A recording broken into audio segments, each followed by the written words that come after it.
კონკრეტულად ქრონიკას 17 საათზე განაგრძობს გამოშვებას. საქართველოს ეკონომიკისა და მდგრადი განვითარების სამინისტრო ევროკავშირთან ღრმა და ყოვლისმომცველი თავისუფალი სავაჭრო სივრცის შესახებ შეთანხმების საკითხზე ფართო მასშტაბიან საინფორმაციო კამპანიას იწყებს. შეთანხმების მნიშვნელობაზე და შინაარსზე დღეს ეკონომიკისა და მდგრადი განვითარების მინისტრის მოადგილე მიხეილ ჯანელიძემ ისაუბრა და განაცხადა, რომ საზოგადოების მეტი ინფორმირებისთვის სამინისტროს ვებგვერდზე სპეციალური პორტალი ამოქმედება, სადაც ყველა მნიშვნელოვანი ინფორმაცია განთავსდება. საქართველოს ეკონომიკისა და მდგრადი განვითარების სამინისტრომ თავის ვებგვერდზე აამოქმედა სპეციალური საინფორმაციო პორტალი.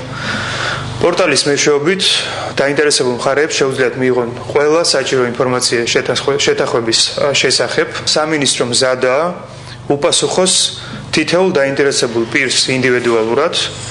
ამისათვის დაინტერესებულმა პირებმა უნდა მიმართონ საგარეო ვაჭრობისა და საერთაშორისო ეკონომიკური ურთიერთობების დეპარტამენტს ან დაგვიკავშირდნენ 9 ხაზს.